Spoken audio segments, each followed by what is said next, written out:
Coming up on this week's show, an arcade legend is leaving the industry after 50 years. Is Castlevania coming back to the Amiga? And we catch up with Psygnosis legend Ian Grieve.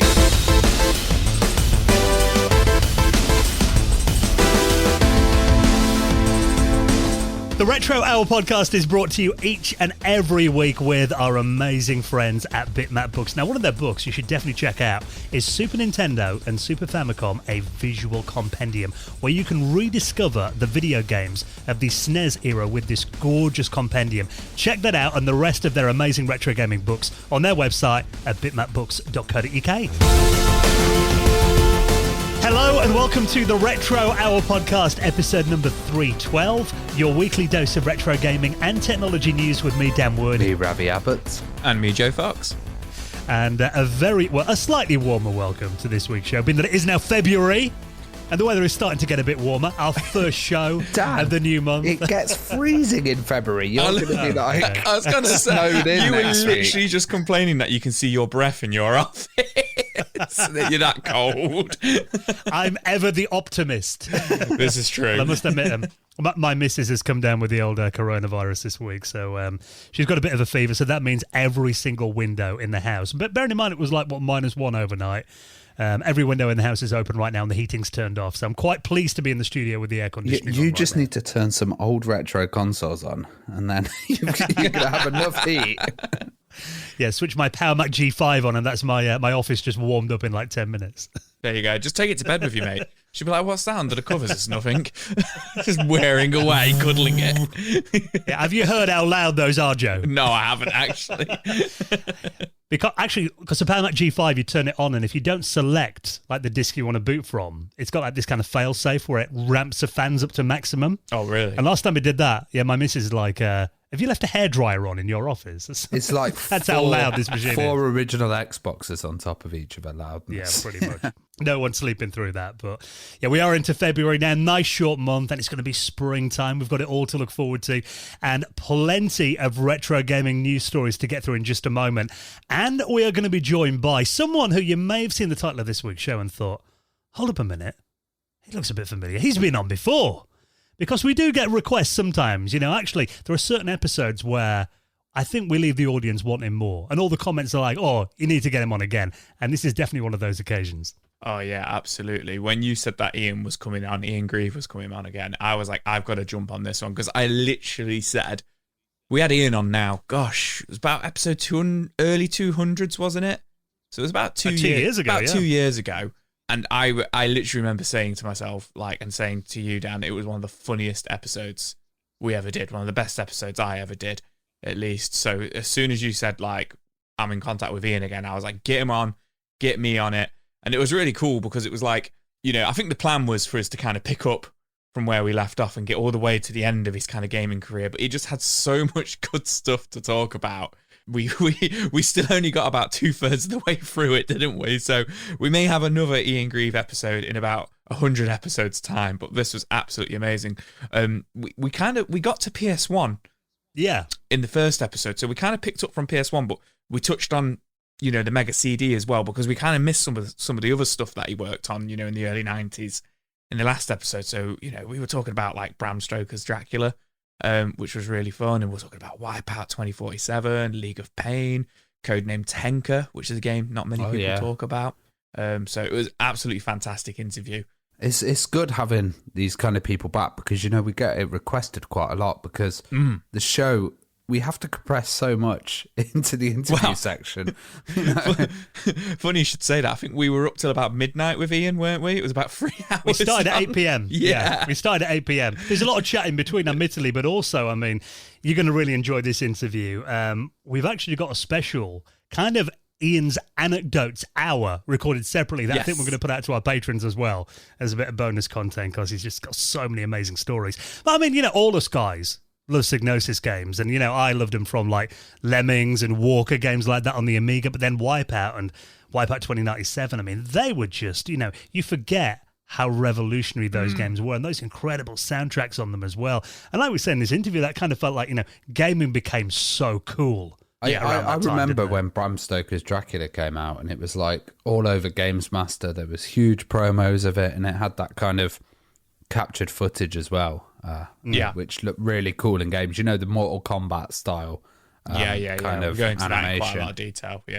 Yeah, so you're going to really enjoy this catch up with Ian Grieve. It's one of these again, Joe. You know, when we just do some interviews and your face actually hurts at the end of it from laughing so much. Oh God, yeah. Honestly, I was in pain at the end of it. I think I came away with a 6-pack as well, like laughing from it. So excellent interview. And I remember last time, even looking, because we put the episodes on YouTube for the few hundred people who like to listen on there. And I think all the comments were, you need to get Ian on again. You need to get him on again. So for everyone that wants to hear more from Ian Grieve, you're not going to be disappointed. We've got another fantastic chat with him coming up. The Psygnosis legend, he'll be on the show in around 25 minutes from now. Now let's jump straight into the news this week, because I've been seeing this absolutely everywhere. And I imagine your heart was broken, in particular by this news, Joe, being our resident Sega fanboy. And I know you've been out to Japan and checked out the Sega arcades out there as well. But Sega is officially quitting the arcade business after 56 years. I think this is madness. Like, it's really weird that the way that they've put it out is that this other company is taking over Sega, and they're going to be rebranded as Gigo. Gets into the gaming oasis. And Sega's such a huge brand, and I'm sure when you went to Japan, Joe, and you saw the huge logos everywhere, it had that familiarity. This Gigo thing doesn't seem like that familiar to me. It is really sad. I mean, I find it really sad. Like you say, I went to Japan, I went to Tokyo 2019 now. And it was everywhere. And I always butcher the name of the area that I stayed in, but Akihabara, that's the best I can do. I think you said it right there. I think I did all right there. And they had the massive Sega arcade with the huge Sega logo across it. It's like a massive red building with the blue classic Sega logo across it. And, it's all down to COVID, unfortunately. We discussed it on the show in November 2020, when they sold 85.1% of their arcades and shares of the entertainment division of Sega to this company, Gigo, like you say. Yeah, and they also had plans to do this fog gaming data center, which was this kind of way of remote doing arcades and, streaming it on the cloud and stuff. So yeah. So, sorry, Genda is the name of the company, and they're calling it Gigo, like you say. And, they had 14.9% of the arcade shares still owned by Sega. But, yeah, that's it. They've announced they're done. But, interestingly, at the point of recording this, Sega haven't actually discussed it. It's the company they've sold it to who have made all the announcements about it.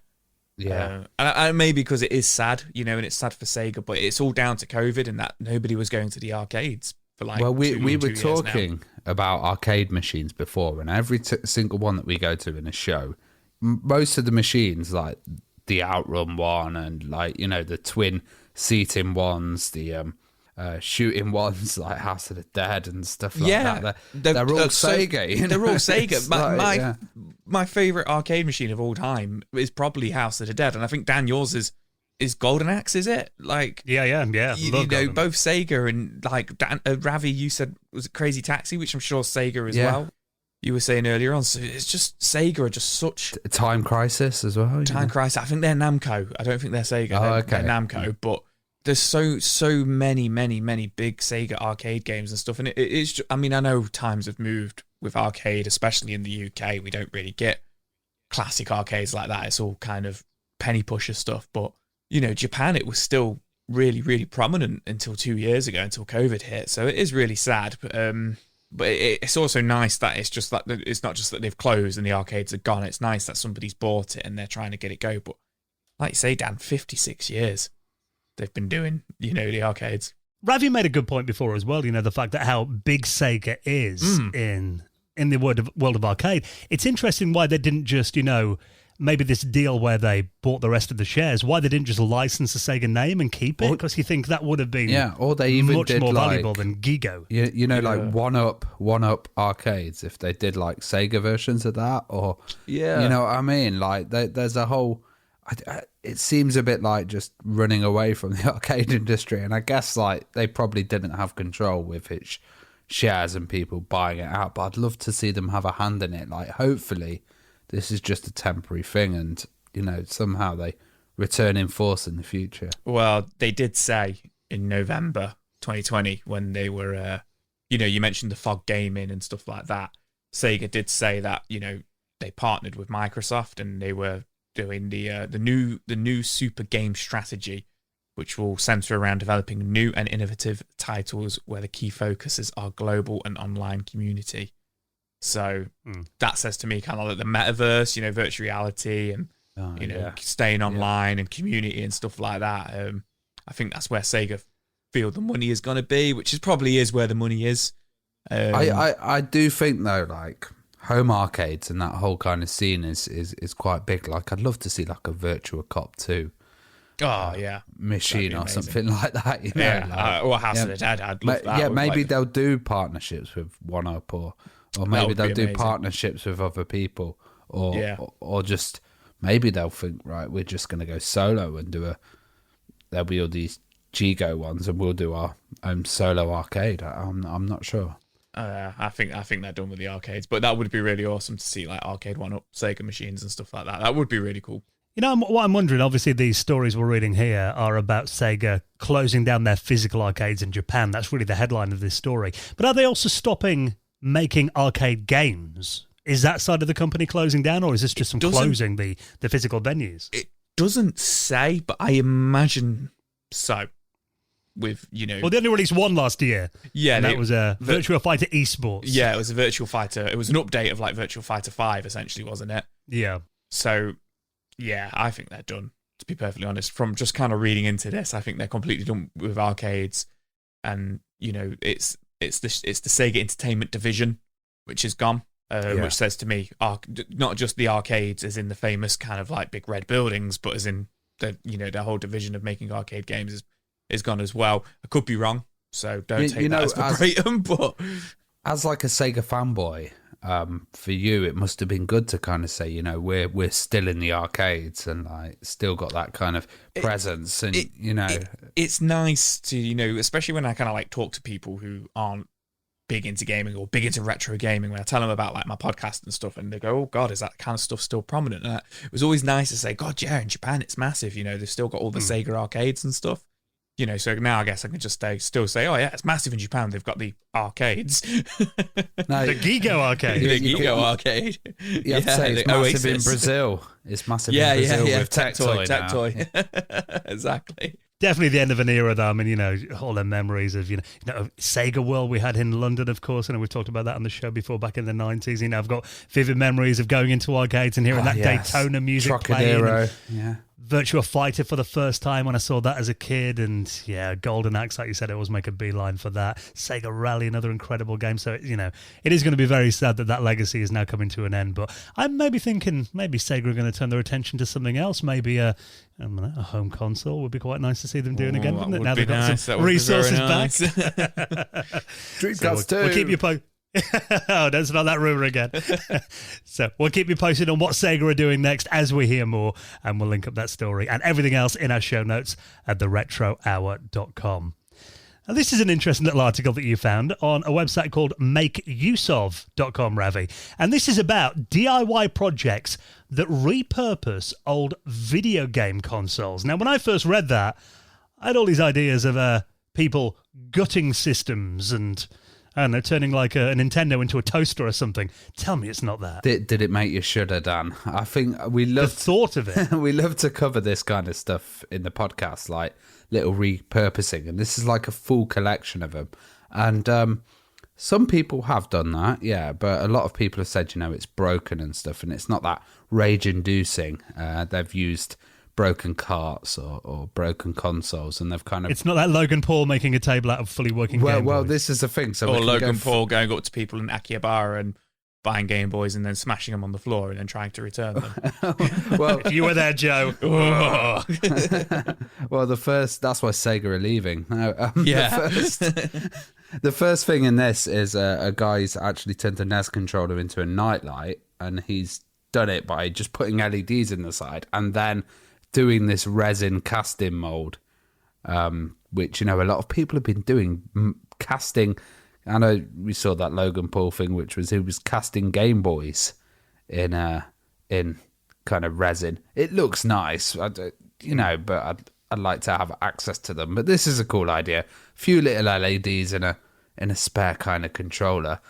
Another one, the second one, is converting an old NES into a DVD player. Now, I don't think DVD players are that popular, so this one seems a bit like odd because it's like two dead technologies there, you know.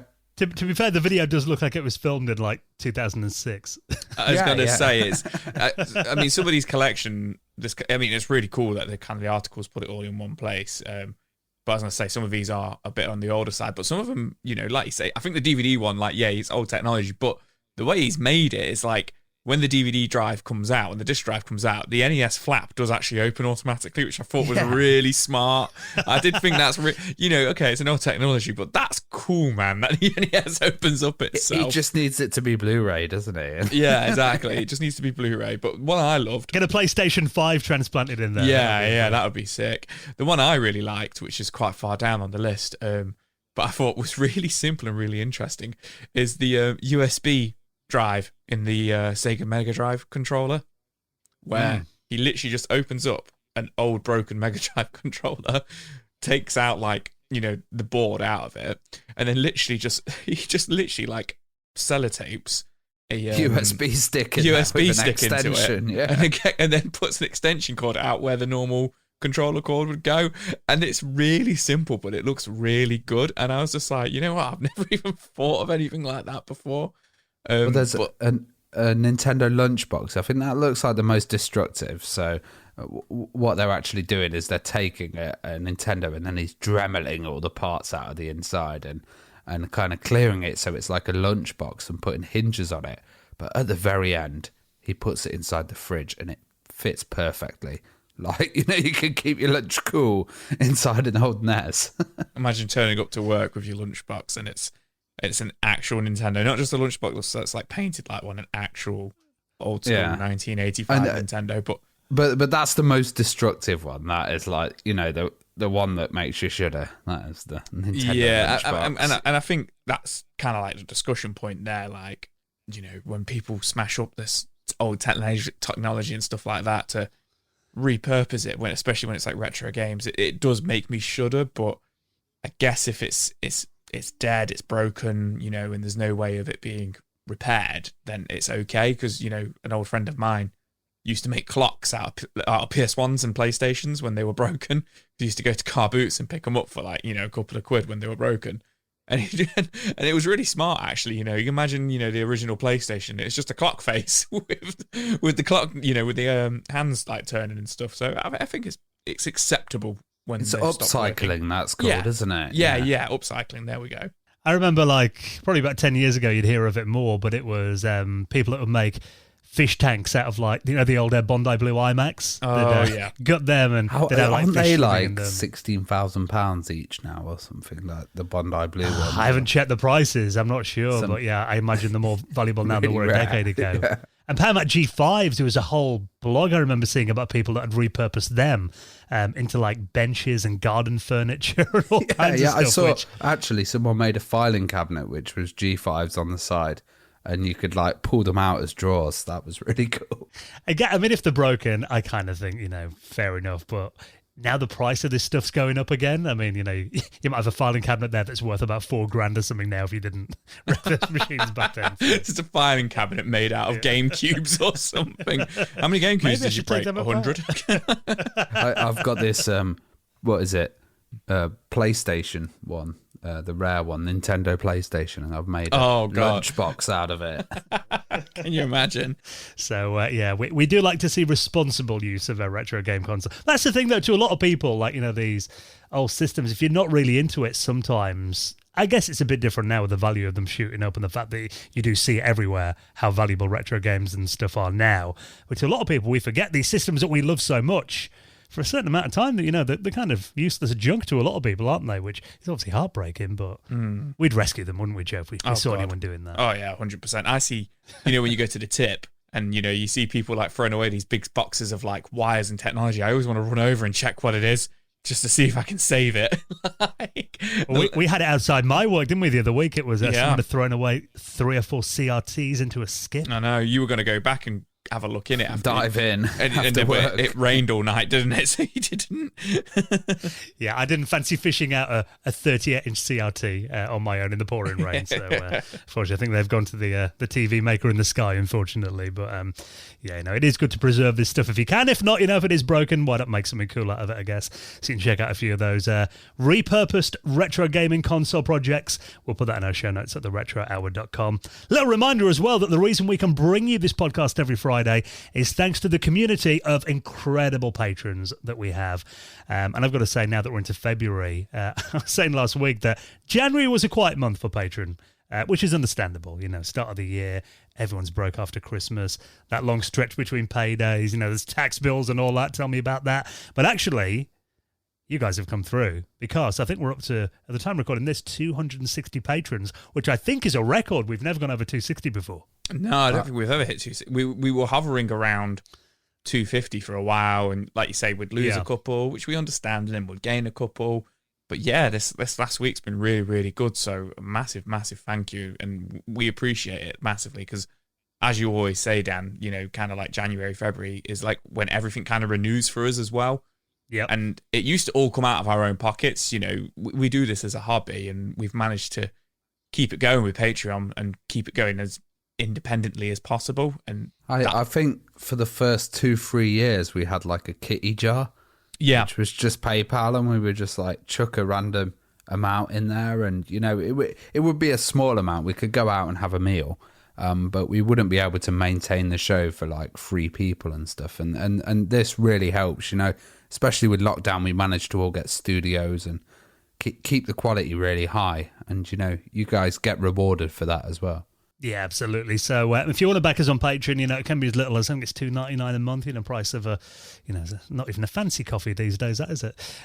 But in return for that, we do give you some nice little perks as well. Not only do you get the usual podcast, you get it early most weeks, you get it ad-free as well. You get extra bonus content. I think last week's episode for patrons was about 50 minutes longer than the release episode, so there's quite a bit in there. You get your own RSS feed you can put into your podcast app, so you get the custom patrons version.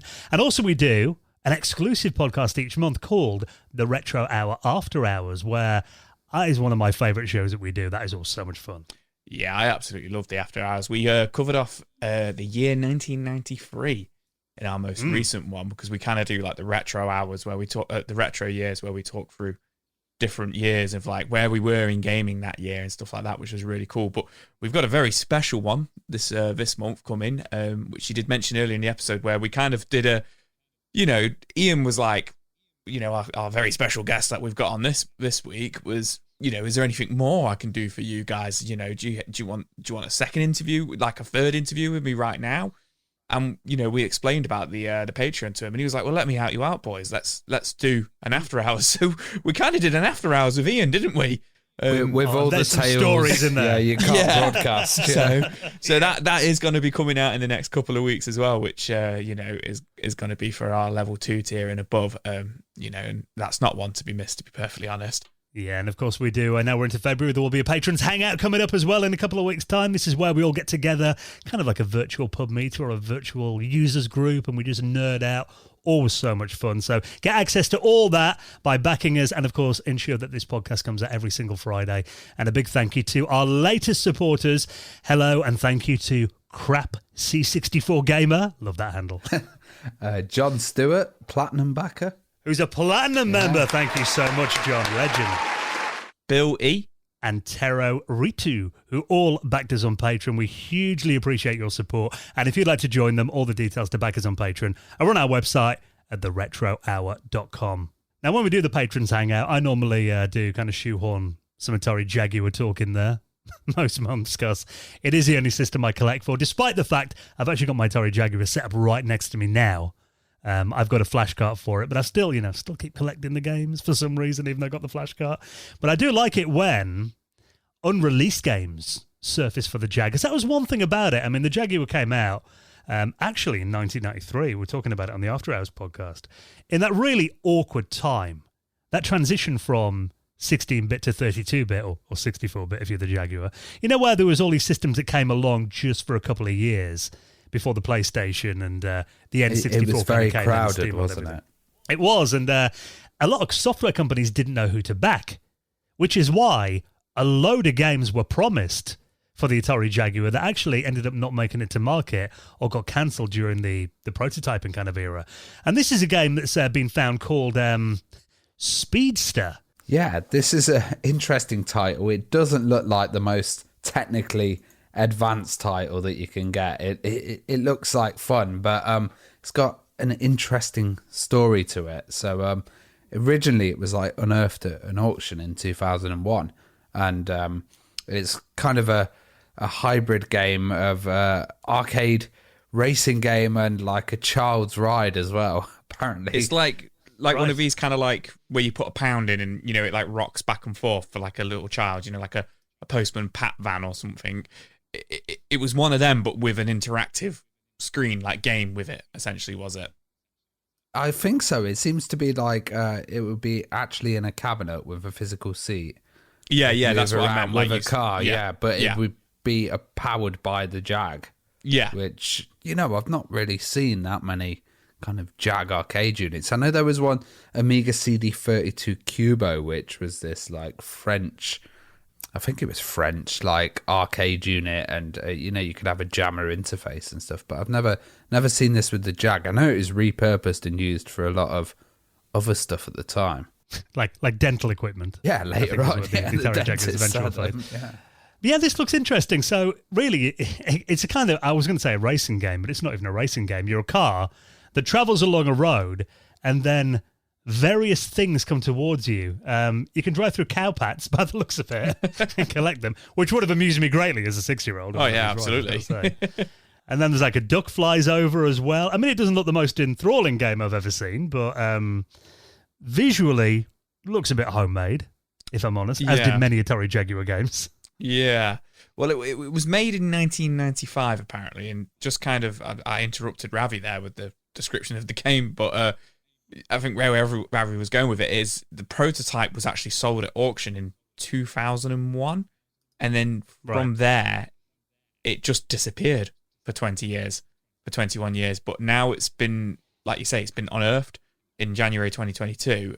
Somebody has essentially found the cartridge, and it's kind of circulated through Atari collectors, and they've all dumped the ROM online, essentially, for everybody to play. Yeah, there's this whole scene of hoarders of people that basically get prototypes and then keep them to themselves. And we've discussed this before, and we buy them for high prices and swap them around and don't show people and stuff. But I think it's good that this one's come out and that people can actually have a look at it. Dan, will you be wanting to get this in your collection and recreate it at home with a toy car? You know what I'm thinking? Because you look at this game and it doesn't really go anywhere. I'm thinking this could be like the next kind of long play. like Desert Bus on the Mega CD? Oh, yeah. Game? You got to dodge the cowpats for the next 9 hours. It's got that kind of vibe to it, hasn't it, when you watch it? Yeah, it has actually, now you've said it, yeah. So, yeah, Ravi, get that on Twitch. Oh, yeah. Honestly, we'll get through I need to get a Jag first. Oh, I didn't realise you didn't have one. That's another person on the show needs one. So, I mean, there are many games that didn't come out in the Atari Jaguar that I'm quite interested in. I must admit, this wasn't one of them. But, whenever anything surfaces, it was kind of a long lost or we didn't hear about back then. I always think that's quite interesting. Now, something that wasn't, that is now looking like a very real possibility, is that we could soon be able to play a decent port of Castlevania on the Amiga. Now, we did get the original Castlevania ported to the Amiga back in 1990, which wasn't the best port. I mean, not as good as the original NES version. But now there is a homebrew version targeted at more advanced Amigas. And you were watching the video of the prototype version of this earlier, Joe, and you were very impressed. Yeah, this has blown my mind, this has. So this is Castlevania running on the Amiga. And I was like, okay, I'm resident Castlevania fan for the Retro Hour here. And straight away I'm like, let's have a laugh, running on the Amiga kind of thing. I have been absolutely blown away by the sound of this game, you know, the music in it. I questioned Ravi. I was like, that's on the Amiga. He's like, yeah. I DJ Amiga, mate. You know the music's good. Yeah. And I was just like, you sure?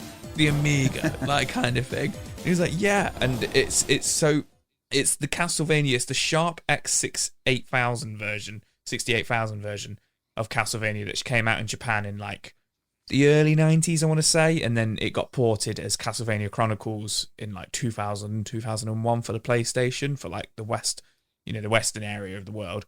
It's just a really nice looking version of the original Castlevania, so much nicer looking than the original Nintendo version, with, you know, essentially like a digital soundtrack, you know, because it was like on computer and on disc on the PlayStation. But to see this running on the Amiga is absolutely amazing. So how's this happened, Ravi? Yeah, so this is that engine that we were talking about, that I've completely forgot the name of. Scorpion. Okay. Yes, that was it. Yeah, last week. And it's just enabling people to do amazing ports. And Sharp 68K is basically the same processor, 68K as the Amiga. So I can imagine it's a bit easier to do. But they've done the first level of this, and it seems to be running well. There's a few glitches and stuff, but, you know, it can get ironed out. And it's the same developer who did a port of Green Beret earlier as well, which is a pretty awesome game.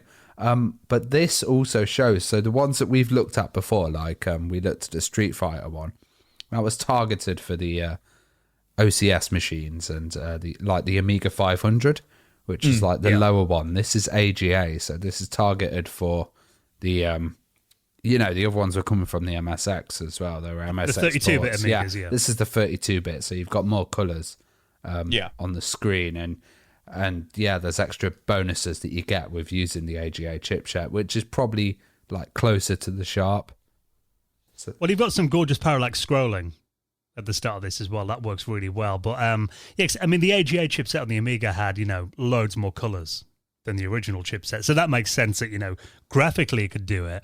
But yeah, the audio was the same in every Amiga, which actually, this kind of proves just how well the Amiga could do in-game sound effects and music at the same time, which often, I mean, when you played, you know, a lot of these kind of Euro platformers back in the 90s, you either pick between like music or sound effects. It was actually quite rare to get both in a lot of games, wasn't it? They hadn't cracked it for a long time, so it was like, you'd be amazed, Joe. You used to start up Amiga games and it would say sound effects or music. It'd be like, Zool. Yeah, and you'd have to choose, like, right. And that's like, you know, my experience with it. You know, I'm not the Amiga guy. You know, you guys know that. A lot of our listeners know that. But my experience of Amiga is, you know, is that like I get this kind of like, what's the word I'm looking for? Kind of like, it's like an emptiness, I felt. Like, yeah, you know, like I get like a filtered view of the Amiga. Like, you know, I don't see, you guys, obviously you love it and you see like what it could do, but I just see these terrible ports. There was a kind of like European kind of scene, and that some of the games weren't amazing for it. And when you would get ports, you get stuff like Alien 3, which was just like the Mega Drive port, but it had no sound and no music. So you'd just be killing people in a quiet room, and you'd hear like, boom, boom, boom, and you know, and that's my experience with it. But then when you see, you know, we covered Street Fighter 2 running on it last week, and now Castlevania running on it, and like you say, Green Beret last year running on it, like, and they look and sound amazing. It is sad to just see that people just used to shovel them out. Do you know what I mean? Like you say, the European scene, when it could do so much more.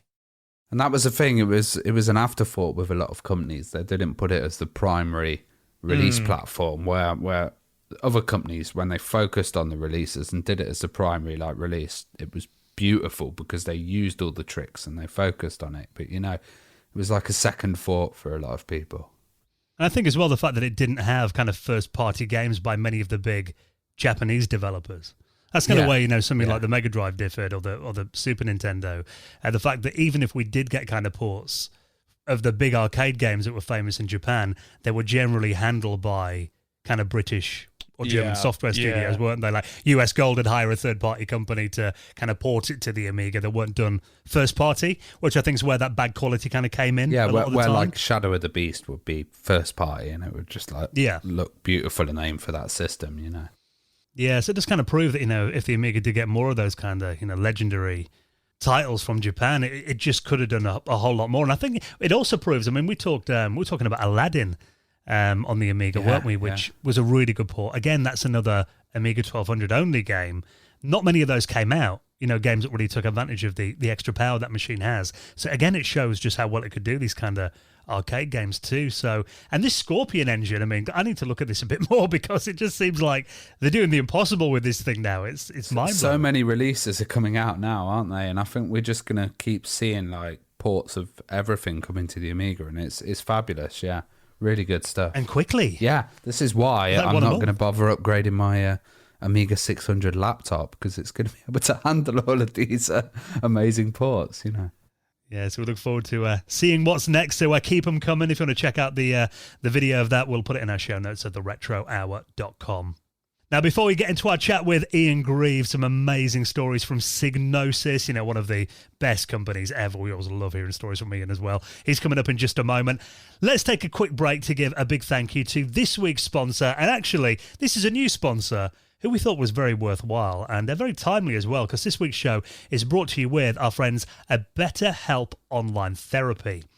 Now, obviously, the last couple of years, I think it's fair to say, it's been difficult in terms of physical health, you know, with COVID and careers and stuff and people not being able to travel and see family. Our mental health has actually taken a bit of a battering over the last couple of years. I think that's true for everyone.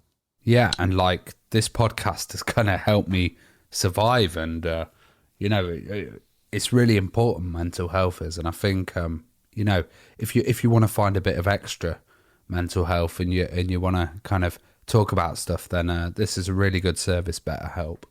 You know, I'm always happy to talk about mental health, but I'm a big believer that take away the mental part of it, it's health at the end of the day. And sometimes we don't always feel okay, just like we sometimes, you know, Dan, you're really cold at the moment and your missus has got COVID. I feel the same way with mental health. Sometimes you're unwell for a couple of days, and that can be exactly the same for mental health, and there shouldn't be a stigma around it, because you can just feel, you know, it's accepted if like, oh yeah, I've got a bit of a sore throat and I feel unwell. So why is it not accepted as much when you're just like, I'm having a bad mental health day and I do feel unwell? And, you know, it's becoming a lot more accepted, but there's still a lot of people out there who still are afraid to accept these things and talk about these things. So, you know, I think the BetterHelp sponsor and app is a really good place to kind of start if you feel that way. Yeah, absolutely. And the thing is as well, I mean, they told us when we were talking to them that one of the main things that the point they want to get across is, you know, a lot of people think that you wait until things get bad before you do any form of therapy. But actually, it's not. It's actually a tool to utilize before things get worse, so you can avoid like the lows. You know, it's always good to have these tools at your disposal as well. Now, BetterHelp, if you're not familiar with them, they're a customized online therapy service. They offer video, phone, even live chat sessions online with your therapist. You don't have to see anyone on camera if you don't want to, and it's a lot more affordable than in-person therapy. Because I think that's another kind of impression a lot of people get, that it's only for like rich people. You know, they often think it's really, really expensive. But you get matched with a therapist in under 48 hours. And you can give it a try and see why over 2 million people are now using BetterHelp online therapy. So give them a try right now, and we'll actually give you 10% off your first month by using our exclusive link. So all you got to do is head to this address, betterhelp.com/retro. That's betterhelp.com/retro. We're big believers in this service, so give it a try and get 10% off your first month. And a big thank you to our friends at BetterHelp for their support of our podcast. Right then, are we ready for some stories from Psygnosis? We always love chatting to our guest this week. He's back for more incredible inside stories about the industry back in the early to late 90s. We concentrate on this time with our special guest, Ian Grieve. The Psygnosis legend is coming up next on the Retro Hour podcast.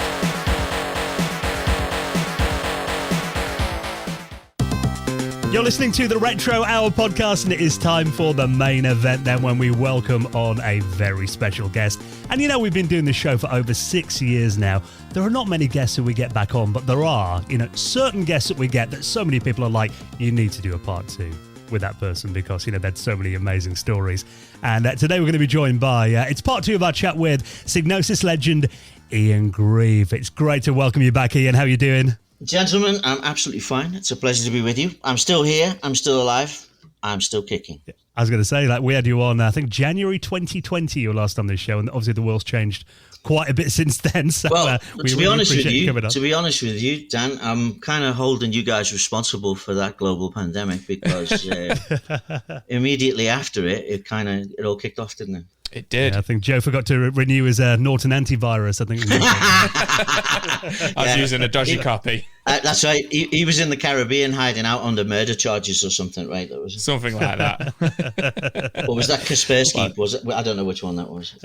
Well, I remember last time we had to listen back to where we got to, because we were chatting about loads on the last interview that we did, and I think we got to the stage where we were talking about Colony Wars, which obviously was that incredible PlayStation space combat simulator. Yes. Although I did realise we didn't talk much about one game before that, which would be nice to maybe start with, was Bram Stoker's Dracula, which of course was a Mega CD exclusive, which was based on a movie, and actually one of the few games that I remember being, an exclusive to the Mega CD and taking advantage of it. What are your kind of memories of that then? Let's go back to Bram Stoker's a bit. Oh my, okay. No, are we really going to go there? Because most of us, when you mention Bram Stoker's Dracula, tend to try and look the other way, really. I'm not. Okay, so as you guys know, I always wear 2 hats, right? I have a business hat, and I have a product and a game and a development hat. And those hats are very different colors. So wearing my business hat, I would say that Bram Stoker's Dracula was just fantastic for us as a company. It was like a hyperspace jump for Psygnosis, right? It just really, really triggered us into the next level. I think from a game production point of view, I think it would be fair to say it was not our finest hour. But the problem is, and we learned very quickly from it, that it's a movie property, a licensed movie property. And of course, your timescale for a licensed movie property is dramatically reduced from what you would expect from an original ground up product. You are brought in off the bench when there's 20 minutes left on the clock, and you're expected to score a hat trick immediately, right? Which is kind of like, we'll try, right? But getting into that world of movie production, large studio stuff, merchandising, revenue generation, consumer products that are attached to the value of the overall ecosphere of what becomes a movie, which is not just what you see on the screen. It's a hell of a lot more, right? And for those guys, they're kind of like, well, you've got lots of time. We've got merchandising rollout. We've got to go into video and go into sales and after sales. And we're like, guys, we want to release this at the same time that the movie comes out so that the license has a value. People see the movie, they see the poster, they see the adverts, and therefore when they see our game, hopefully they buy the game, right? That was the whole idea behind it as the value of an IP. So we kind of got eased into that whole world because we had that relationship with Sony and with ImageSoft in particular, because ImageSoft was the new brand name for CBS Games. It had become its own division within Sony. Sony liked the games business. They thought it was kind of cool, and they wanted to get involved. And of course, behind the scenes, there was ongoing discussions with Nintendo about combining the Super Nintendo with a CD-ROM drive to make what was supposed to be the PlayStation, right? That's where the name came from, right? That was the code name for it, while they were trying to graft the CD-ROM unit onto a Super Nintendo. I mean, now looking back, it seems like a crazy idea, doesn't it? Yeah, we had Nick Alexander, from Sega on last week, and I said to him, they were obviously they launched a Mega CD, and I said to him, were you surprised when Nintendo dropped out of the CD race? And he went, no, they were absolutely right to do that. I don't blame them. He said they made the right choice. Well, Nick was never one to pull punches, was he? Yeah. So, no, Nick was a good guy, right? I mean, he was also one of the faces at ECTS down in London, right? When we used to be at the Islington Design Centre, pretending to work and then going out and get uproariously drunk every night, right? But I suppose he didn't talk about any of that, did he? No, I didn't hear those stories. Yeah, I'll have to get him on for a part 2. You see, they all get annoyed at me, right? They're like, oh my God, no, he's going on. He's going to say stuff, right? Don't say stuff. Just talk about games. This is all about just the games, right? No, it's not. I think it's about the life behind the people who make the games. I think that's really important. But anyway, digressing crazy. We will get to those other subjects in a little while. So yeah, I think that when Nintendo were all set and good to go, Sony were kind of like, okay, well, now we should make some products of our own to put on this thing so that Nintendo aren't making all the money and we look like idiots who are just providing content and technology, right? They wanted to make games. And so what a momentous decision that was, right? The sum total of Sony's game division at that time was like probably 5 people. Rich Robinson, God bless him, and he was a lovely man, but he was instrumental in kind of reaching out and doing the deals. And we talked about Rich before, right?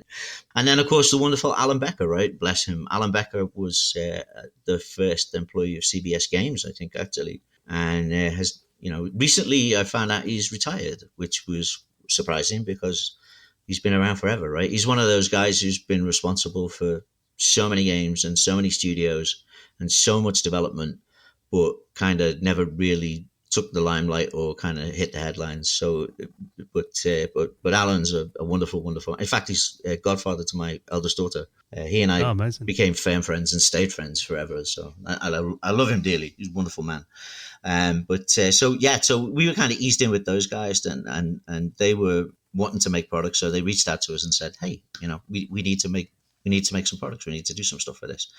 And you guys are the CD-ROM experts, and we want to kind of bleed that technology in. And the first one out of the gate was Francis Ford Coppola's Dracula. Basically, we were given the project to make the CD-ROM game ourselves, and then we had to turn to external development to get the other versions made. So, I mean, you're talking about the Sega CD or the Mega CD version, but there was also, there was a Genesis stroke Mega Drive. I never understood why they were given different names. There was a Super Nintendo version. There was even a Game Boy version, believe it or not. I don't know if you know that. Did you know there was a Game Boy version? Oh, no, I didn't. I knew there was the other versions because they're straight up platformers without any video or anything like that in them, aren't they? It was kind of difficult to get compressed full motion video on those particular platforms. But it's not our fault, right? The Game Boy just wasn't up to it. we tried it, but the cartridge was 2 foot high and 3 feet wide. So it was you wouldn't get the CD-ROM drive on the back of the Game Boy, were you? I would have tried if somebody would have paid for it. So when we were putting it on CD-ROM, we were getting some rushes from the actual movie. We got to go meet with Fred Fuchs and the production team. We had a meeting down at Pinewood Studios, which was phenomenal, right? We went down in 2 cars. I think there were 8 of us or something, and I can't remember exactly who was there. But and of course, it was my project, right? So Sony we'd done a deal. We'd signed a deal. I'd signed a deal with Rich Robinson. I had the deal in our pocket. We got everybody together. We planned it out, and off we went. And but it dawned on us that we had 8 months left, right, before it was going to go out, right. And when we went down to Pinewood, we thought we'd be going on set and they were still filming it, but they weren't. They were already done, right.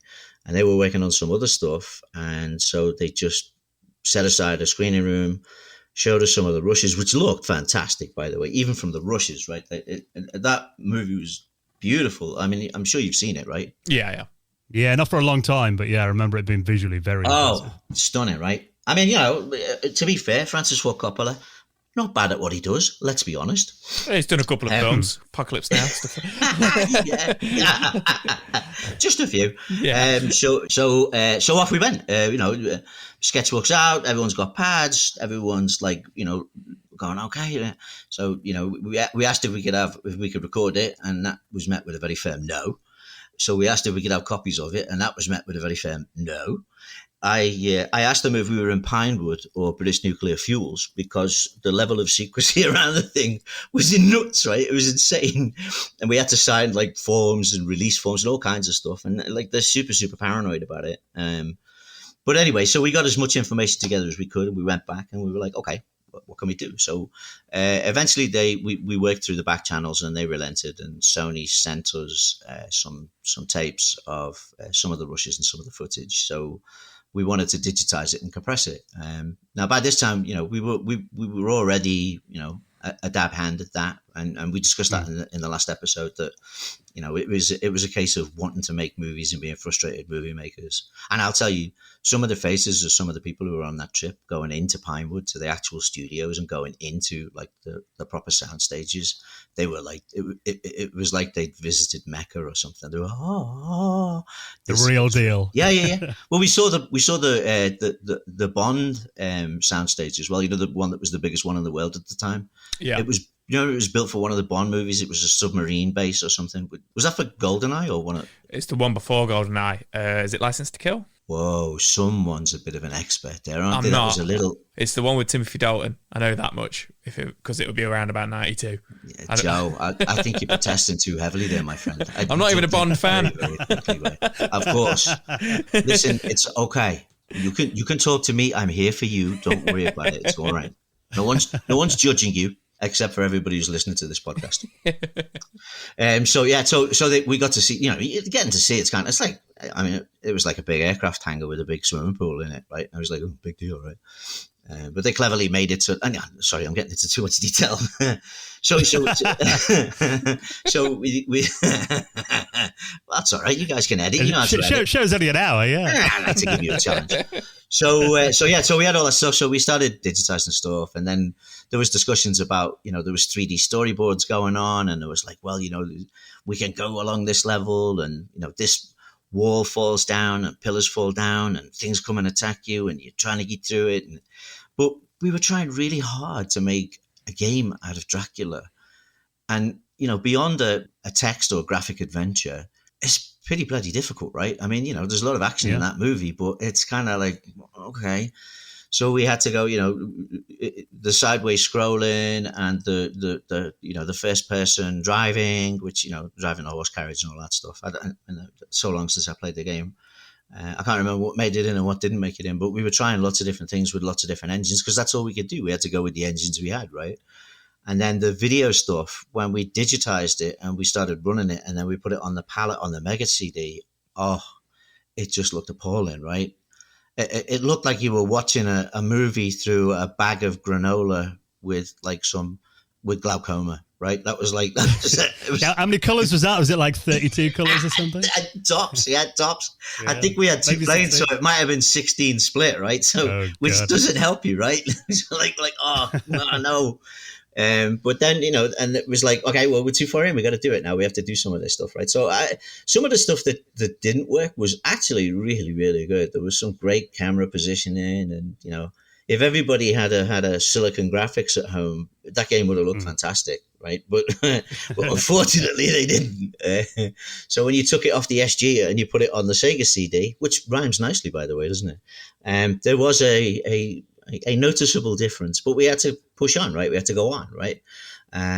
So we did some rotoscoping, or what do we call it when you digitize somebody walking and running and jumping?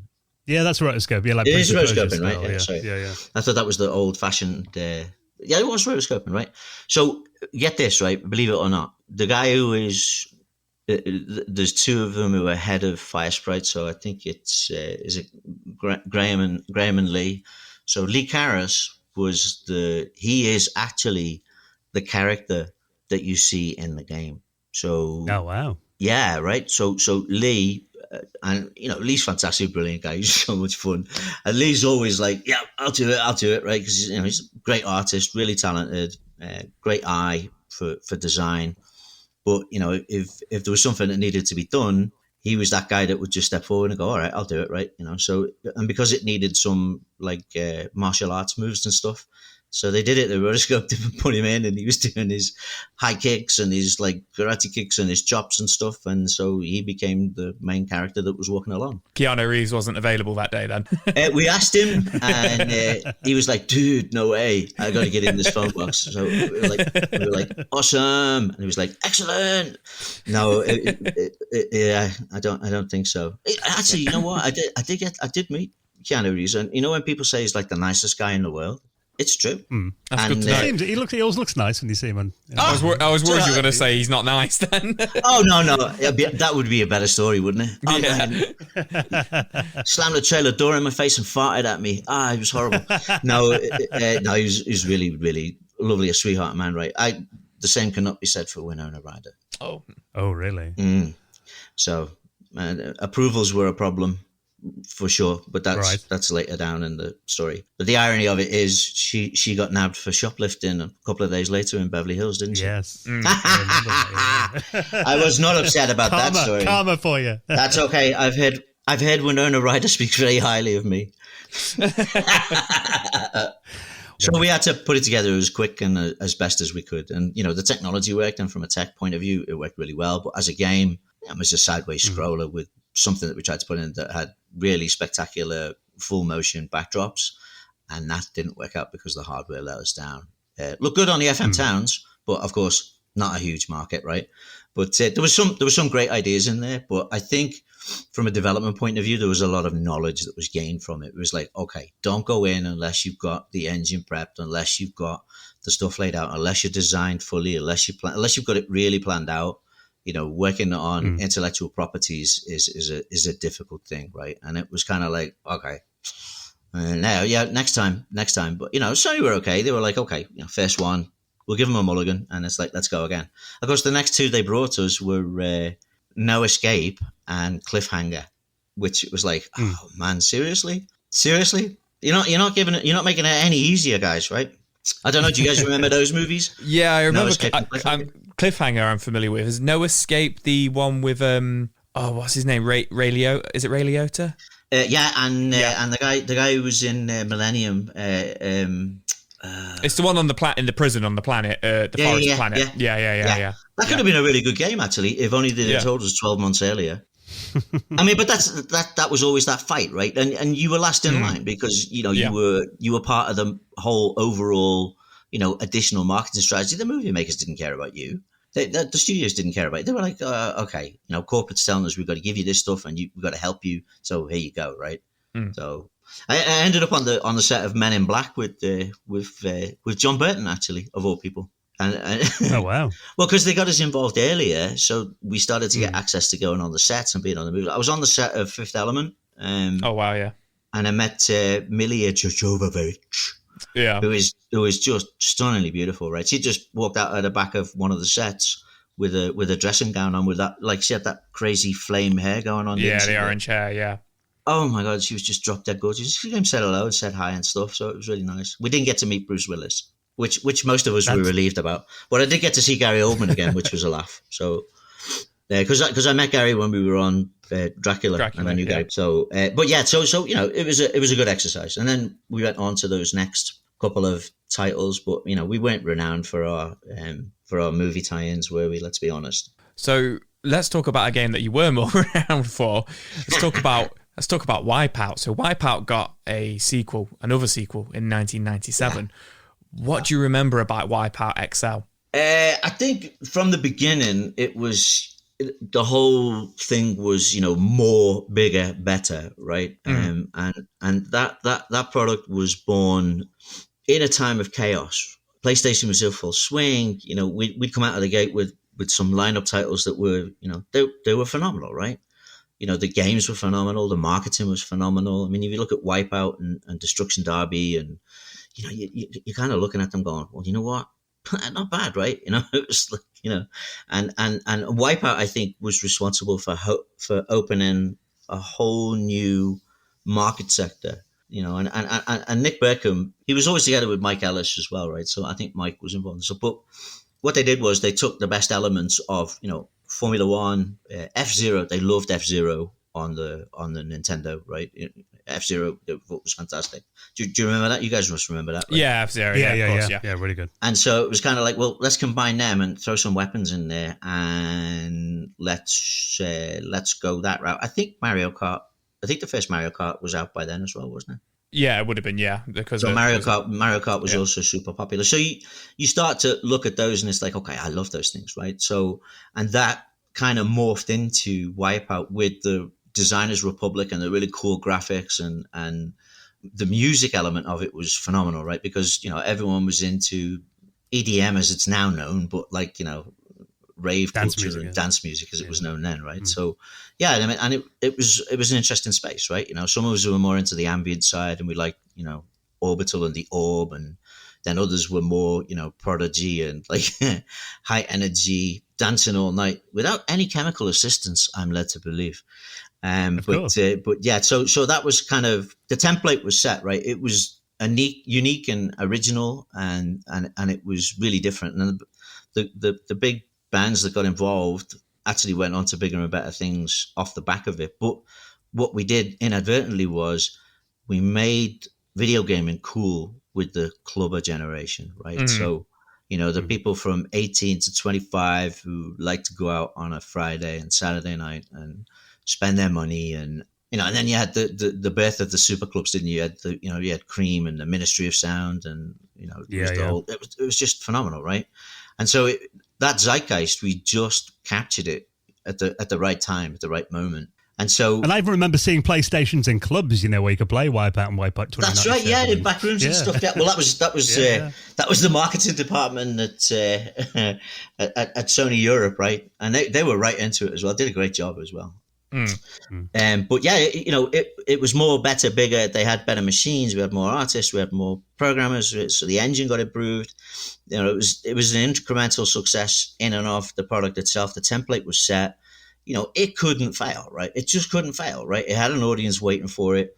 All they had to do was get the music right, get the tracks right, get the graphics right, have enough of an extended, range of weapons and interchanges for it to be exciting, and it would work, right? And so, but it went from a keen, 15-man team to a huge, sprawling, multi-divisional, large production effort. And I think that game was right in the heart of the transition from the bedroom coders who became, do-it-yourself warriors, who became semi-professional game producers, who became actual professional game producers, and then moving it into that more corporate structure and that more defined, regimented kind of structure. So I think you got better quality product and better quality results, but the trade-off was that, like, the kind of the fun part of it and the excitement part of it was kind of sucked out of it a little bit, right? Does that make sense to you guys? Does that? Yeah, totally. So when you talk about Wipeout, it makes you smile because you think of all of the great stuff that went on around it and the trial and error, and people working till 3:00 in the morning and just trying to do, listening to the whooshing sound as those deadlines flew by, right? It was hilarious. But then when it comes to something like this, it was more of a formulaic, spreadsheet-driven execution. And it was like, okay, be spontaneous now. And it was, okay, you can have fun for 27 minutes now, but then you must get back to it and be really serious, right? Right, yeah. And so that's a cultural difference. And I think for a number of people, that caused some rotation, right? Some people were like, okay, I'm done with this, I'm out.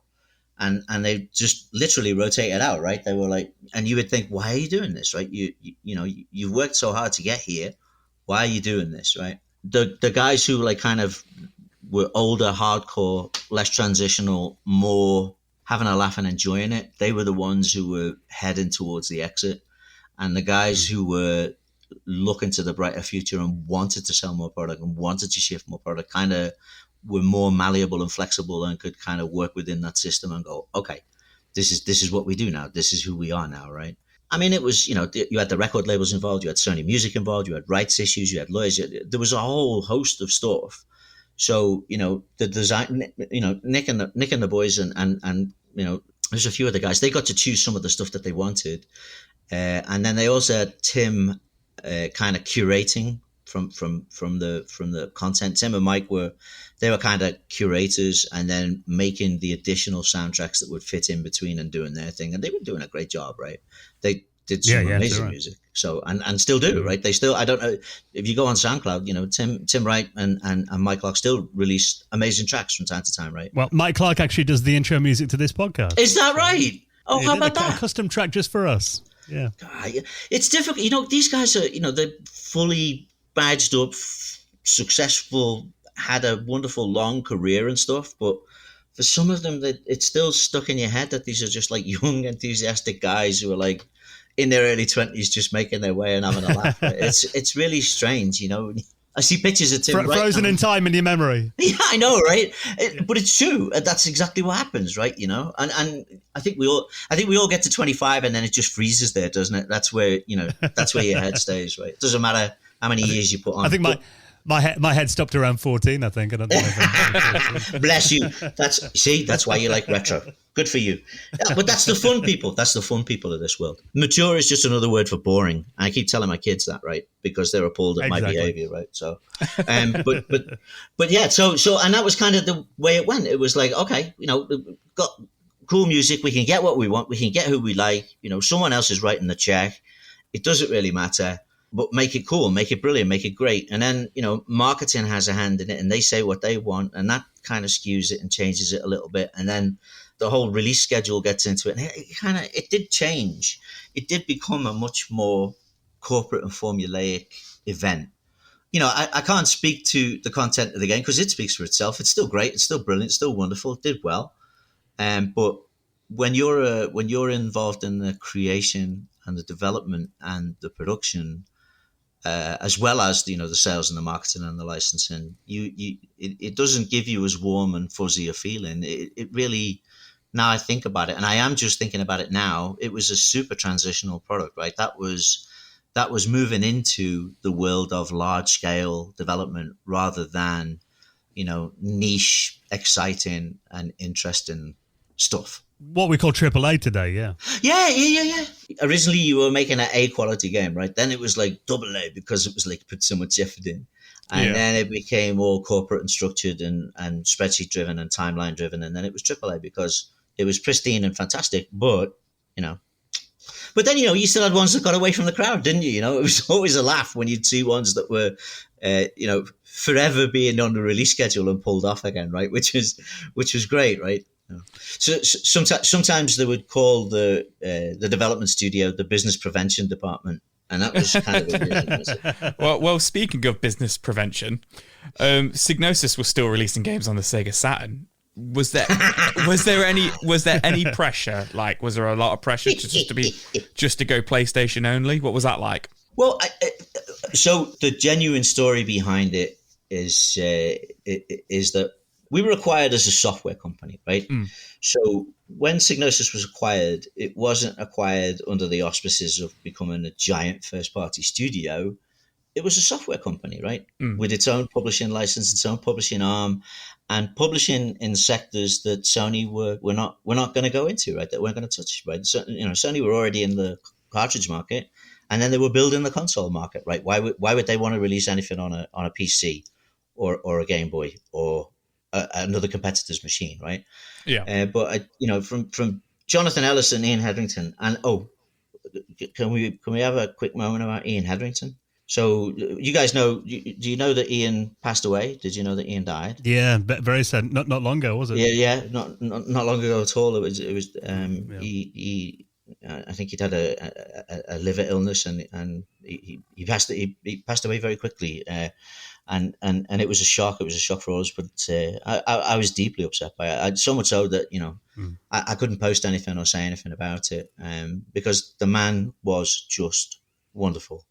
He changed the face of gaming and gaming production and what was possible in video games in the UK. And I don't know if a lot of people know how significant he was or what a hand he had in a lot of the products that a lot of people played. But he was the guy who just he loved developers, he loved coders, he loved artists, he loved designers, he loved the creative process, he loved the whole aspect behind it, and he embraced it, and he supported it, and he protected it. So if it wasn't for Ian Hetherington, a lot of us, myself included, would never have got to do some of the amazing things we did and make some of the amazing things we did, because he was the guy who would say, all right, go on. If you think you can do it, go ahead and do it. Of course, he'd kick your ass if you didn't, right? But he would give you the shot, and he would help you to do it. And so a lot of people owe him a great deal, but I haven't really said anything about it up to date, but I feel as though I should now, because I'm talking about him and I'm thinking about him. And he was like everybody's extra dad. And that's what I said that to Nick Beckham. I just direct messaged him, and I said, he just feels like everybody's extra dad. And what I mean by that, and I don't know if you guys will understand it, but just somebody in your life that has that kind of warm and safe and fuzzy feeling that a parent gives you, but you're just working for them, right? It's really strange. It's hard to explain. But Nick came back to me and said, yeah, you know what? That's right on the nail. That is right. He was everybody's extra dad. You don't get relationships like that very often, do you? It's rare. No, not at all. And in the industry these days, I mean, we just had a $70 billion acquisition announced. Yeah, of Activision and Blizzard and everything, isn't it, for Microsoft? Oh my, really? Like as if you could have imagined that in like 1994, right? Yeah, there wasn't even that much money in the industry. Yeah, right.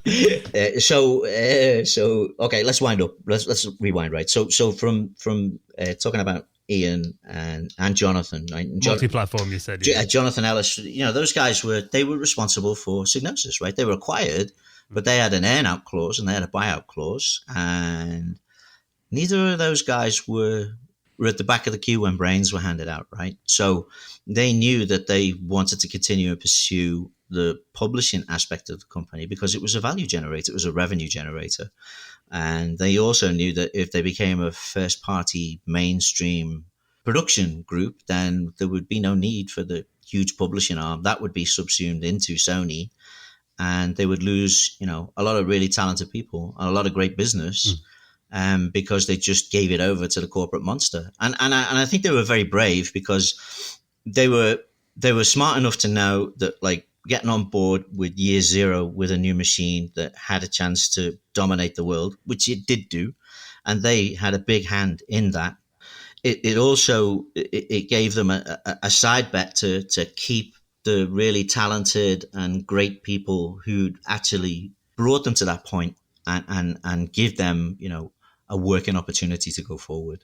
So, all the people in marketing, all the people in publishing, all the people who sit in the accounts department, all the people who work in PR, all the people who work in QA, nobody thinks about like those huge numbers of people who are there to facilitate, the programmers and artists and designers, right? And you kind of, it's a very easy thing to miss, right? But they didn't want to do that. So they wanted to keep the publishing arm alive, and their agreement in their buyout was that Psygnosis would still be a label, it would still be an independent publisher in quotes, right? A wholly owned subsidiary is what we say today, right?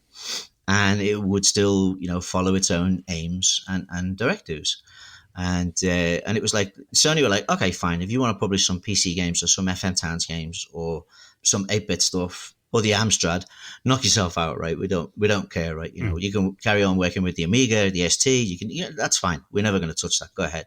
What I think they didn't ever suspect was that competitive markets would open against the PlayStation as the PlayStation rose and rose and rose, right? So Sega did the Saturn, and then of course the most forgotten and most wonderful console of all time, right? The Dreamcast, right?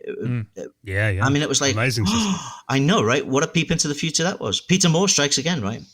Yeah, I mean, it was like, okay, Jonathan and Ian were like, okay, well, you're licensing and you're working with the products and stuff. And I was wearing so many hats at the time, I didn't know what day it was, and they were like, go ahead. keep licensing it. And I was like, okay. So I worked with my agent, and we did a big deal with SoftBank. That was a multi-title deal. And then, of course, we did the direct deal with Sega when Andy Mee was there, right? With and I think we talked about the Manx TT in the last episode, didn't we? We were talking. Yeah. And we were actually using some of our external development resources because we had so much. We had so many developers that we were using some of those resources to help Sega get their first party product finished and done and published.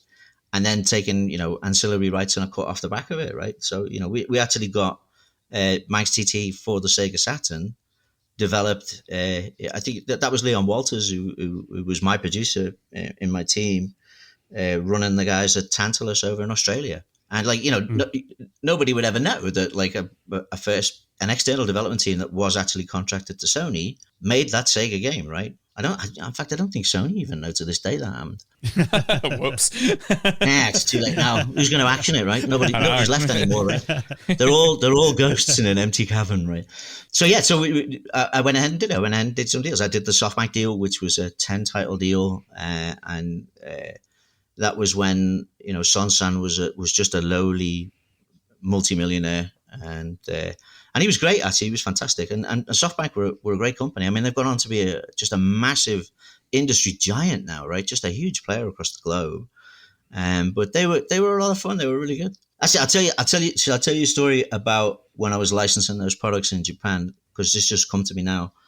So yeah, go for it. I was over there, and we had meetings. We had meetings with with Namco, with Konami, with SoftBank, all the major players in the Japanese market. And of course, I had an in with them, and I knew them, and they knew us from the FM Towns demo and Planet side, and we were a niche cool company over there. And of course, I brought a videotape with what we were making for the PlayStation, and the early versions of Wipeout and Destruction Derby were on there. Lemmings was on there. So I was showing these videotapes and going around them all, and Imagineer was one of them. Colin Palmer is a good friend of mine. He worked at Imagineer, and I've known Colin for years. Colin went on to join Nintendo, and now I think he's the managing director of the Pokemon company. Oh, wow. Believe it or not. Yeah, Colin's a great guy. He was always a great guy. Really good product guy. But he was, young, fresh-faced, and he was working for Imagineer. Do you guys know who Imagineer are? You ever heard that name? I just keep thinking of Disney, but I know it's not that. Yeah. Well, the representative from the UK for Imagineer was a Mr. Gary Williams. Right. Okay. He of Sold Out fame, right? Who is doing phenomenally well, and he's Gary's a fabulous guy. He's so much fun, right? But there's always an ongoing needle match between us, just for fun, which stems from the fact that he was there in that room, working for Imagineer, looking at the screen while Wipeout was running on a videotape as a render from a Silicon graphics machine. And I'm telling you, without a shadow of a doubt, right? You just look at it for like 30 seconds and you knew that thing was going to be a monster. It was fantastic, right? Yeah. And I was trying to spin up a bidding war, and Gary stepped up and said, "Yeah, I don't think we'll be doing anything with that. I don't think we'll participate in that, because that's just all flashy graphics from a Silicon graphics machine, and that game will never be successful and will never do well." And I just kind of looked at him and I was like, "Okay, well, this is awkward, but it's time to leave." So I left, and then when it had been number one, it was a smash hits and everything. We came back to it, and I saw him I think it was an E3 or something. And I was like, "Hey, Gary, good call on the success of Wipeout, mate." And he was like, "Oh, I just die inside every time, he's like, "I was so sorry after that, because like it was really bad." But and he said, "But I'll tell you what, it's really funny, right?" And I was like, "Oh God, it's hilarious." So we went on and became friends after that. But so as far as Wipeout and Wipeout XL and the 79,000 other iterations of Wipeout goes, the man who turned down the Beatles was Gary Williams, and I'm naming names. So, hey, listen, just to circle back and top of tail that on the end of the question about publishing on multiple formats and publishing on the Sega Saturn, it was kind of like, okay, well, we're still a publisher and we still generate revenue, and we are going to do this, and we have every right to do it. Now, Sony weren't happy, and I think they tried to apply some pressure, but I think Jonathan and Ian were like, you know what? We got a 5-year earn out, and we got to do as much as we can do. So this is what we're doing. So everybody got to work on all the stuff. And I think the agreement they had was that no internal development would work on a different development system. It was always external development. It was always third parties that would do the conversions for us. And I think that was where the agreement of that came from. And I think that was okay, right? Because it was kind of a pass-through deal. But for us, we still wanted to get our games on as many platforms as possible with as many players as possible. But they were okay with it, right? There wasn't any animosity behind the scenes. It was like, oh, okay, you know what? You're a label, you do your own thing, you do your own stuff. And then we had a lot of fun with it, right? We had a lot of fun with the Saturn and you know, Andy Me and the stuff that we were doing. We even did a deal with Microsoft. Do you guys know about that? No. Tell us about that. So this was when Microsoft was setting up their games division, which, you know, obviously, as we mentioned earlier, they've kind of made a big splash now. But this was back in the days of like Ed Freeze and Ed Ventura, Pete Bergstrom, Rob Lindsley. Was Rob there? I think Rob Lindsley might have been there at that time. They were doing that nascent games division. There was a little known hardware guy in the background called Kevin Backus. You may have heard of him now. So they were, you know, unbeknownst to us, they were planning a console of their own. We're already very successful in the PC games arena. So, you know, you had Age of Empires and there was the Monolith games. There was a couple of other games.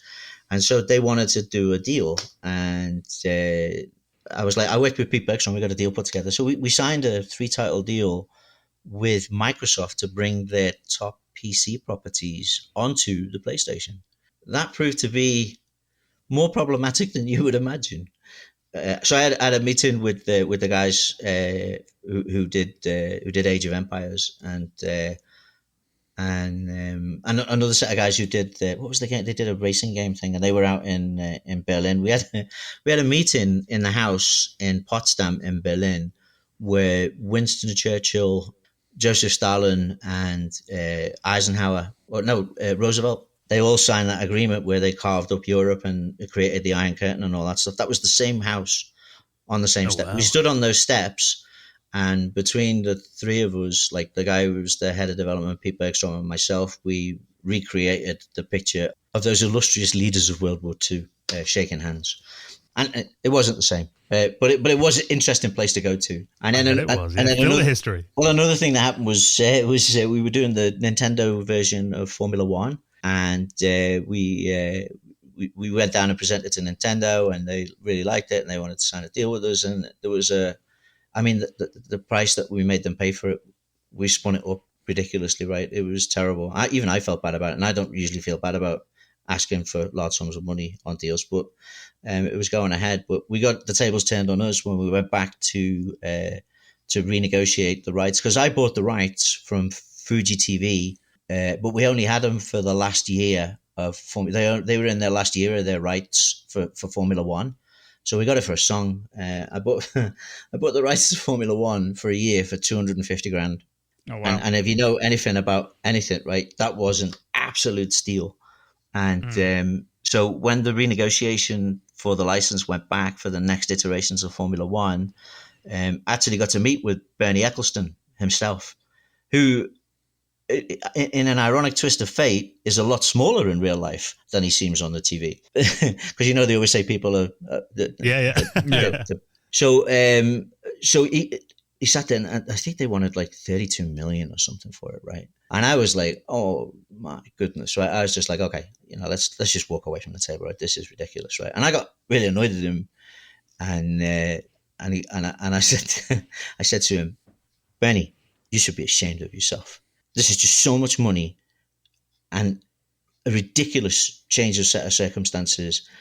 You are an absolute crook for doing this. And he looked me right in the eye and he said, I'm not a crook. I'm a really good businessman. And you have made a lot of money off Formula One over the last 18 months. So it's time to pay up. And I was like, oh, okay. Ooh. Oh, God. And really, he looked at you, like the look he gave you is like, if you say anything more, I will kill you. And I really believed that he would as well, right? I could see why he was like kind of feared and respected, right? So, what I did tell... Icy stare. Yeah. Well, I told Bernie right to his face he was a crook, right? And he just didn't even blink, right? He was like, nope, I'm a good businessman. And I was like, all right, I can't really argue with that, right? So, but yeah. So anyway, where were we? Now we'll circle back to circling back. Yeah, so I was going to ask about Codename Tanker. And obviously it was a great game, creepy first-person shooter. And obviously everybody was kind of like dipping their finger, you know, in that FPS genre at the time. What memories do you kind of have of that game? So Tenko was kind of, it was, we did a, did we talk last time? Did we talk last time about the Blade Runner demo? Oh, I don't think we did. Oh, okay. So, this is Psygnosis. It's amazing how all these titles link into such much bigger ecosystems all around them, right? So, and now you tell me about that, it reminds me of like how that came about, right? So we were, I was looking for licensed properties quite actively to bring in stuff that I wanted to do that was, personal favorites that I think would be fantastic as a video game. Blade Runner was one of them, and we ignited a conversation with Blade Runner, and it turns out that the rights for the movie were not with Ridley Scott and were not with the production company. They were with an actual creative company called the Blade Runner Foundation. Okay. And it was kind of like, it was quite shocking because, the history of Blade Runner, when it came out, it was a flop, right? Nobody wanted to see it. Nobody watched it, but it found its audience and then became a huge success on video and then became a massive, massive landmark sci-fi movie, right? It was a white elephant when it was first launched, but it eventually went on to be one of the most influential and groundbreaking sci-fi movies of all time, right? Yeah. And so they set up a company that was dealing with the rights for it, which had like cut out the studio and everybody else. It was a really weird kind of property that was floating in space, and you had to do a deal with them. And so I approached them because we had all this technology and all this stuff, and I was like, what could be better for the PlayStation than coming out with that, right? What a beautiful parallel that would be, right? Would you have played Blade Runner on the PlayStation? Oh, yeah, God, 100%. Yeah, 100%. So I went and pursued it and got after it, and then as things happen, those guys also decided to look into the rest of the market and see who else would be interested in taking the license for a video game. And unfortunately for us, Virgin were riding high and being very successful at the time. But I remember we did a demo for the PlayStation. It had the spinner in it, so it had the car, the flying car, and the guy gets in and it's first person perspective, and the thing closes and it takes off and it flies up, and then it flies out at that giant landscape. And I know, if you look at the beginning of Blade Runner and you see that huge landscape with all the industrial pipes and the oil refineries with the big flame going up, and then you see the Tyrell Corporation, right, which is those giant pyramids, right? And so the spinner flies around those and then comes out at you, and you take control facing down towards like oil refineries with giant flames coming out of them, and the Tyrell Corporation in the distance, and you can fly all the way to the Tyrell Corporation and fly around it, and then you can see Rachel Young in the window, and you can see her. You can actually see it. You can, if you find it, you can see it. So I mean, this thing was amazing. It was just brilliant, right? And it was on the original demo kit of the PlayStation. But the Blade Runner Foundation, I presented to them in the Sony building on Fifth Avenue in New York. We had the demo system there with us. Ian had flown over for it. We did it. We presented. We did it. They loved it. They loved what we were pitching. They loved what we were doing. And we were going to do a proper recreation of Blade Runner with, driving, flying, first person, action adventure.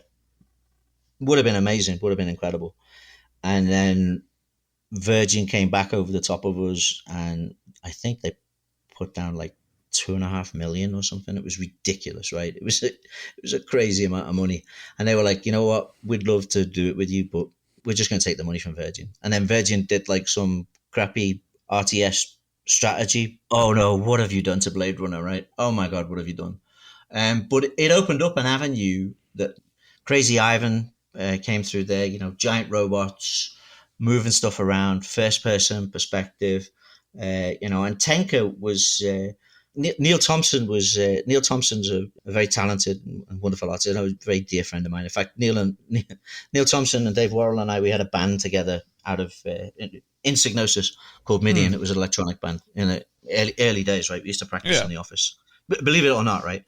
And so it was one of the things that he was really. But Neil was like kind of eclectic. He liked Kurosawa, and he liked Japanese cinema, and he liked Akira, and he liked anime, and he liked really dark, filthy horror movies, right? Everything that was banned in 1984, Neil was all over that, right? The Burning and like the New York Ripper, and like he loved this stuff to a disturbing level, I think, really, now I look back on it. But so that kind of, you say, oh, it was dark and dystopian, it was disturbing. It was, well, guess which mind that came from, right? So that kind of comes out. And I think you raise an interesting point that a lot of original games do reflect the personality and mind of the people who actually create them, right? Thinking of that first interview we did, 2 years ago now, where we went from your early days in Psygnosis, now we're going through the 90s, and it changed so much even in that decade.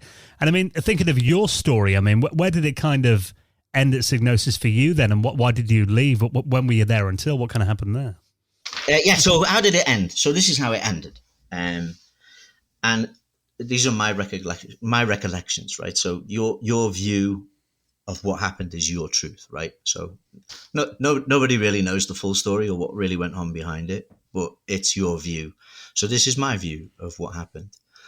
I was working between Los Angeles, Tokyo, and Wavertree Technology Park in the UK, and I was running like a maniac 24/7. I was keeping all the US stuff going and keeping all the US stuff alive because that was a huge source of opportunity and intellectual property and sheer size of market, right? So and I didn't want to give up the whole thing with LA and working with the studios and working with Sony Music because it was cool, man. It was really good. And so I had my life back in the UK. I was with an established partner at that time. We were living together. We were talking about getting married. It was that time. And so we'd been together for like 5 years. And so I was like, okay, you know what?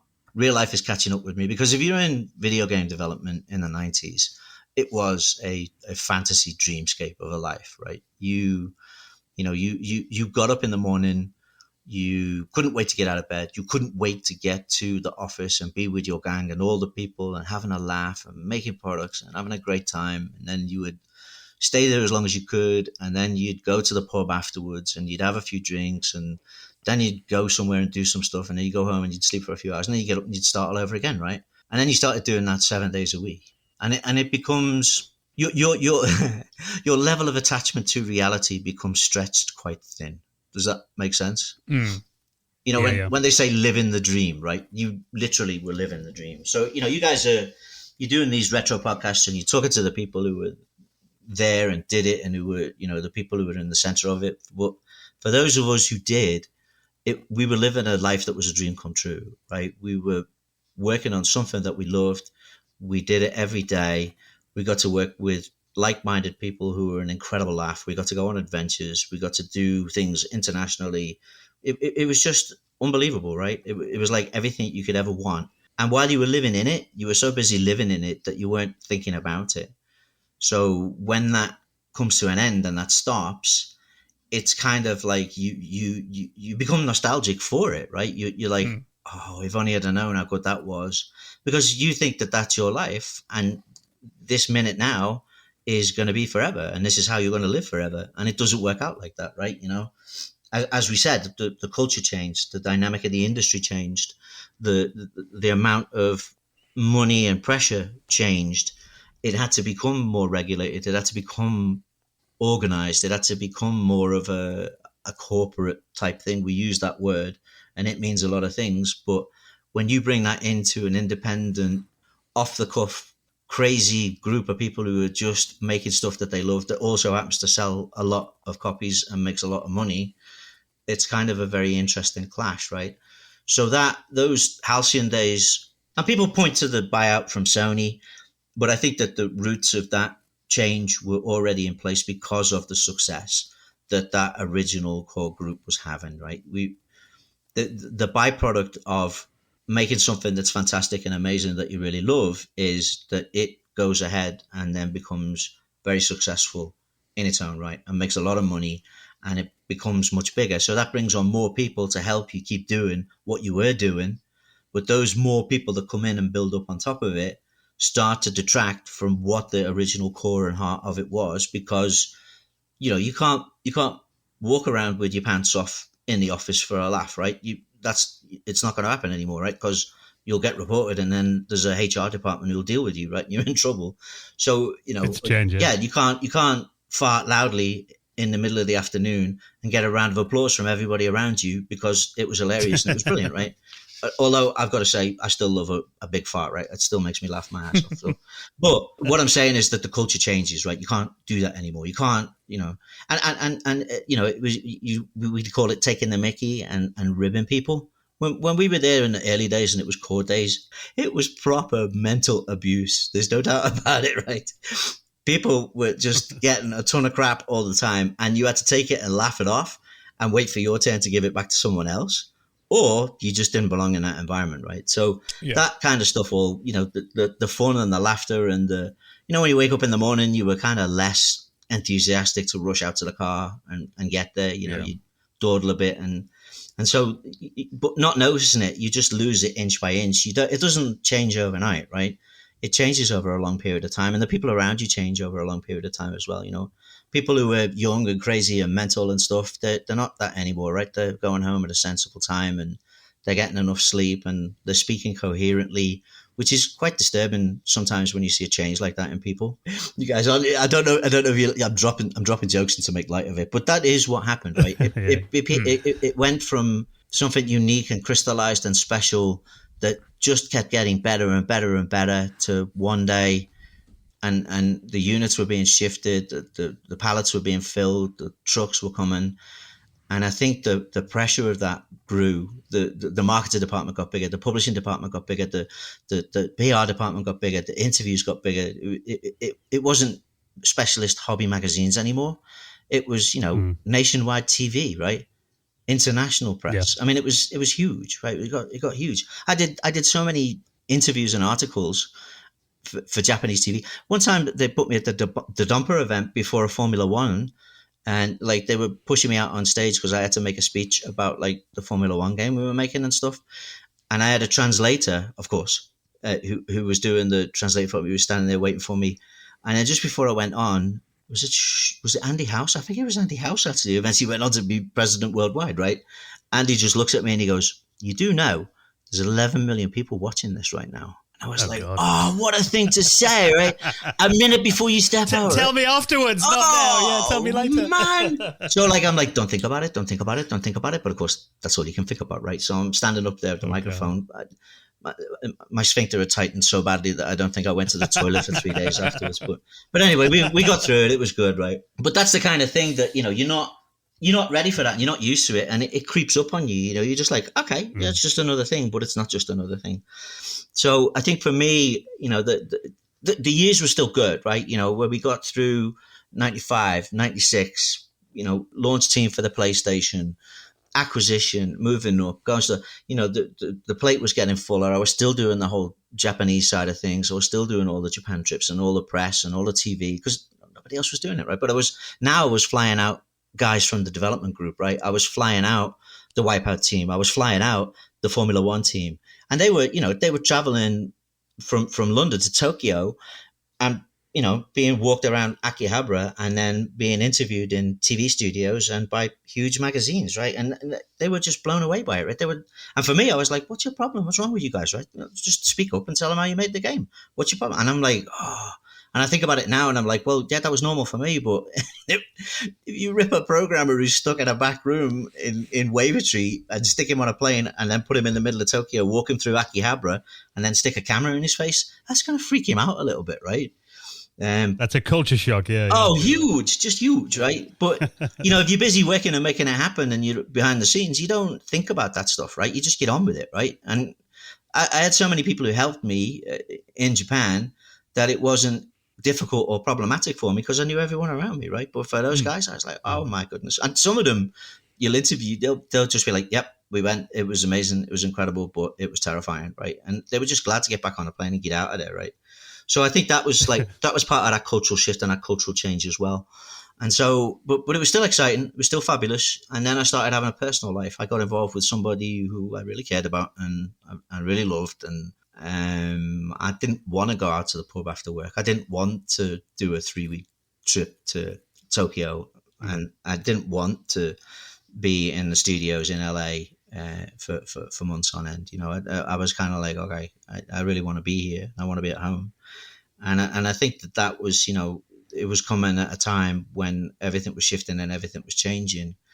And then it just became a job, right? It was difficult. I was doing more, board meetings and presentations than I was working with the development guys and working on the products, right? And I'd see them. I still had my own like development team under my wing at that time, right? The guys who did Colony War and stuff, they were still on my side of the building and not classed as internal development. They were, separate, right? I think we talked about that last time, didn't we? When I rescued Yeah. They were the bad news bears, right? They were like the reject team who couldn't enmesh themselves with the corporate culture that we just talked about before, right? They were the ones who, if we didn't create that special playground project, we would have walked away.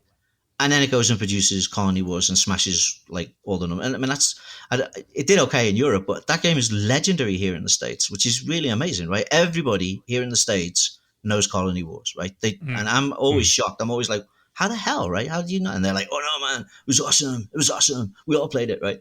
They're like, okay, well, you didn't buy it then. You obviously stole it or borrowed it. You saw the sales figures. Absolutely, yeah. I'm like, something doesn't add up here, right? But I think it was because it was recognized as like one of those iconic moving the goalposts forward on a platform, right? And that's what those guys did. But they had to be protected from that corporate culture. So the grind just became so much. And then I was doing so much as well, right? The sheer volume of work that I was getting through, it was exhausting me, right? I was like, I weighed like 150 pounds, right? And I'm 5'11".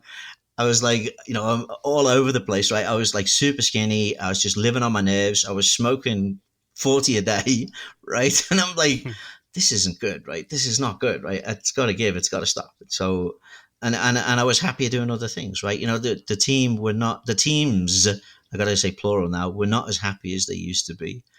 Everyone was still friendly with each other. Everyone still loved each other. Everyone was still great with each other, right? But you didn't get to see everybody as regularly, and people had different lives and weren't as involved with each other.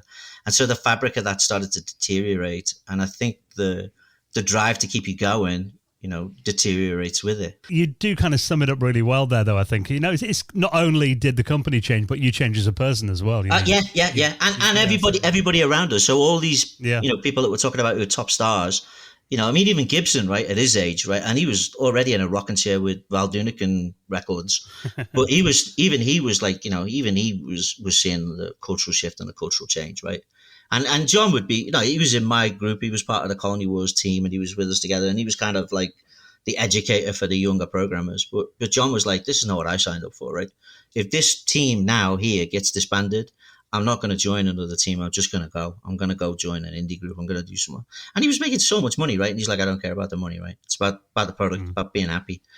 Sony, by this time, had its own internal development studios. And Psygnosis was kind of like the ginger stepchild of the outfit. We were getting less and less information and more shunted out, and you could see it, you could feel it, right? And so it became a fight rather than a cruise. Keep cruising up. It was a fight to go up, right? And so I was looking at it, and I'm like, I'm not sure about this. So, in a cruel twist of irony, January 1999, my wife became my wife. We went to Las Vegas to get married. She's a California girl. She's from the States, the wonderful Cassandra. And she's originally from Seal Beach in California. So a lot of her family wanted to come. A lot of my family wanted to come. And a lot of our friends wanted to come. So the easiest thing to do was to get married in Vegas, right? Because it's easy to get to. Everyone can get a package holiday. They can make a holiday of it. It'll be great. Everyone will enjoy it, right? So we got married January 16th, 1999.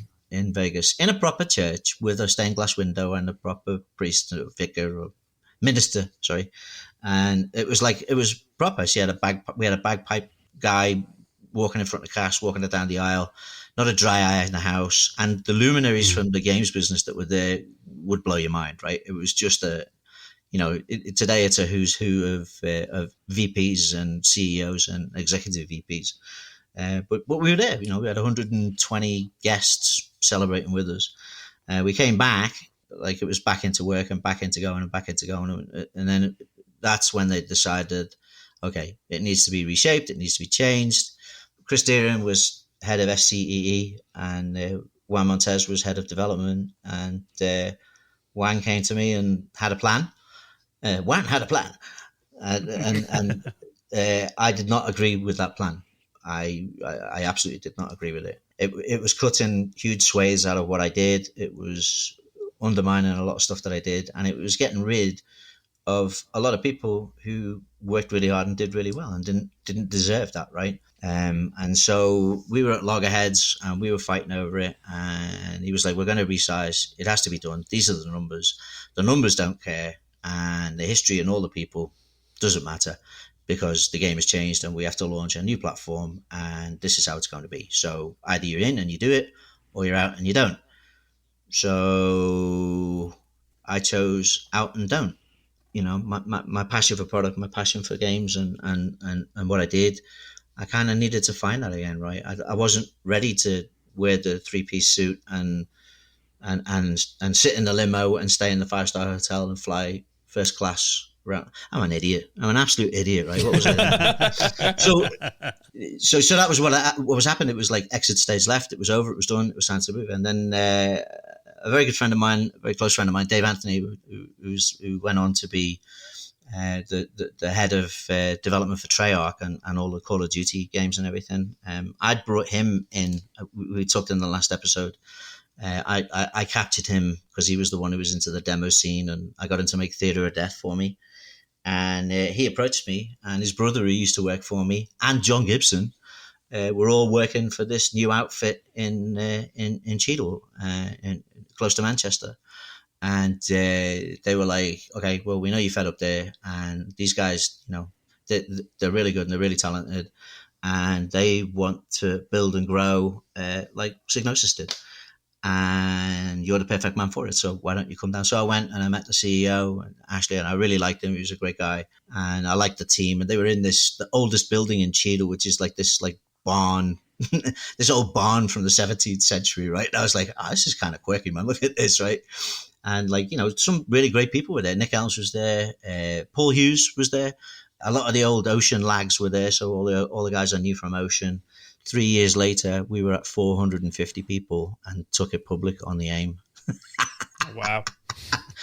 So then I became a commercial director of a PLC, which I found out was really as dull as it sounds.